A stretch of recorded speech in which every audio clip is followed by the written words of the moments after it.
Private jets produce nearly as much carbon per passenger hour as commercial flights while carrying a handful of people. Imagine a single flight emitting several tons of CO2, taking off like it's immune to public pressure, and yet private jet orders are surging. Why are the ultra-rich still flying in greater numbers in 2026, and what invisible engines are powering that boom?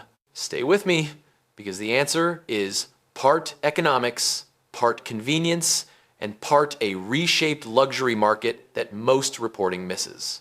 By the end of this video, you'll understand 5 concrete ways the ultra-rich are changing air travel right now, backed by industry forecasts, delivery numbers, and new business models. We'll look at manufacturers' order books, fractional ownership, subscription-style jet clubs, environmental pushback, and how secondary markets and private terminals are reshaping routes. This is educational analysis only, not legal, financial, or aviation advice. Always consult licensed professionals for decisions about aircraft, ownership, or regulatory compliance. And the best part? I'll explain one surprising mechanism that keeps demand climbing, even when governments threaten taxes and fees. Keep watching. First, manufacturers are not idle. Honeywell's 2025 Business Aviation Outlook and Aviation Week forecasts project record or near record business percent jet deliveries over the coming decade.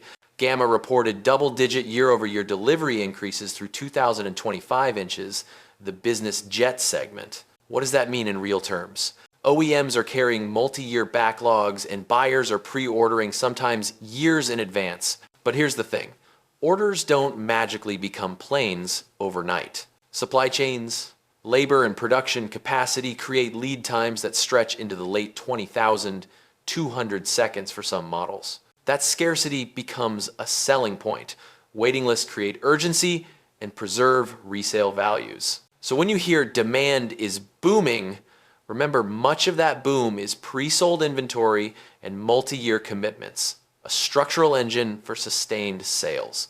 OEMs and suppliers openly say they expect thousands more business jets in the next decade. That institutional optimism attracts capital, which feeds the next point: new business models that monetize long waits. Second, fractional ownership is a main growth vector. Companies like NetJets reported roughly 1,100 aircraft and around 13,600 owners in mid-2025.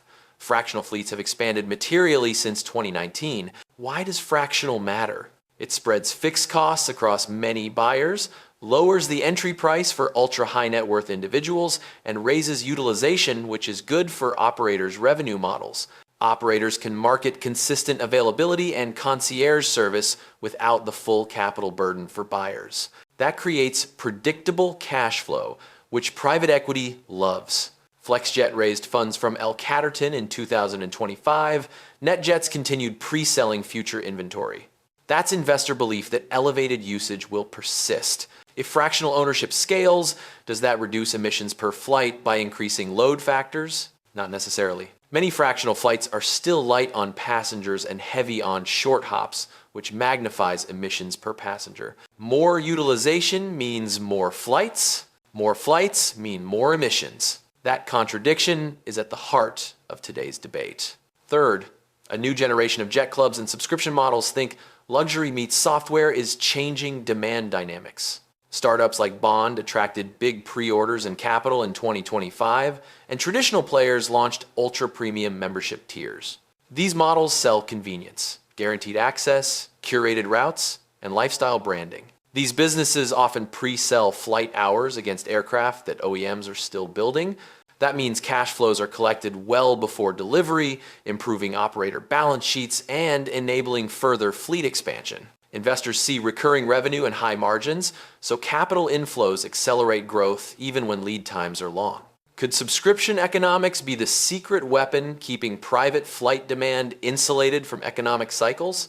In many cases, yes, because members pay to lock in lifestyle access, not just point-to-point travel. Fourth, the public and regulators are pushing back. Peer-reviewed studies and media analysis in 2024-2025 documented sharp increases in private jet emissions, sparking proposals for levies, higher landing fees, and reputational pressure. Some outlets highlighted the used-like taxis pattern. Many private flights are short segments, which are particularly carbon-intensive per passenger. Operators and OEMs are promoting SAF, sustainable aviation fuel and offsets. But here's the catch. SAF supply is limited and expensive, and offset integrity varies. Independent verification of claimed carbon reductions is often opaque. So while companies tout carbon-neutral flights, the truth is more complicated. Only a small share of flights currently burn SAF, and offsets range widely in credibility. The combination of reputational pressure and real regulatory proposals is pushing wealthier clients to demand greener options, or at least the appearance of them. That demand creates a market for SAF and premium offsets, which operators can mark up, effectively transferring some environmental costs to customers without fully decarbonizing the fleet. Fifth, wealthy travel patterns are reshaping geography. More flights connect to Middle East hubs and remote resort destinations, and private terminals are multiplying. Wealthy flyers now value flexibility, avoiding commercial terminals, reducing connection risk, and accessing destinations that commercial airlines underserve. Imagine a tiny network of exclusive routes forming its own economy, private concierge services, luxury limo transfers, and even dedicated runway time in resort regions. This is happening.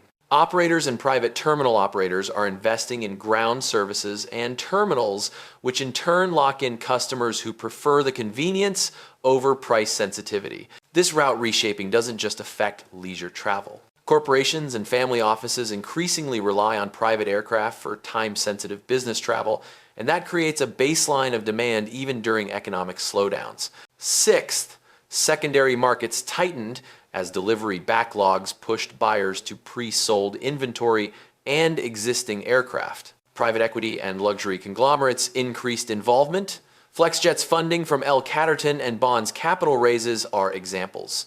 Why does this matter? Investors bring scale, better asset management, and marketing, which all make private aviation more of a consumer product. Tighter secondary supply increases used jet values, encouraging owners to sell or fractionalize rather than ground their aircraft. That liquidity reinforces the market. Healthy resale values attract more buyers to fractional models and memberships, creating a feedback loop. Could a liquidity cycle driven by investor capital and resale value make private aviation self-reinforcing for years? The data through 2025 suggests it could. Finally, regulatory and fiscal pressures are mounting. Several jurisdictions proposed levies and higher fees for private aviation between 2024 and 2025, but as of late 2025, those measures hadn't materially reduced demand. Why? Many proposals face political pushback and implementation lags, plus wealthy flyers can sometimes shift routes or hubs in response. Effective demand reduction would likely require coordinated action across major markets, scalable SAF supply, or meaningful price signals that change behavior. Without those, technological or policy nudges might shift emissions per flight, but not the volume of flights. The single wild card is enforcement and transparency. If regulators can tie penalties to verified flight data and operators must disclose SAF usage and offsets publicly, reputational and financial pressure could alter the economics quickly. That's the open loop policymakers are still grappling with. All right, quick recap. 1. Manufacturers' record backlogs mean planes are coming, and pre-sales keep demand alive. 2. Fractional ownership raises utilization and smooths costs. 3. Jet clubs and subscription models pre-sell hours and attract capital. 4. Environmental scrutiny is real. SAF and offsets exist but are limited. 5.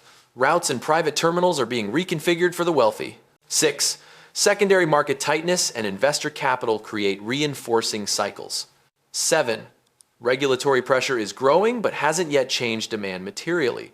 If you want to dig deeper, watch the next video, How Corporate Shells and Trusts Mask Private Jet Ownership, a forensic guide.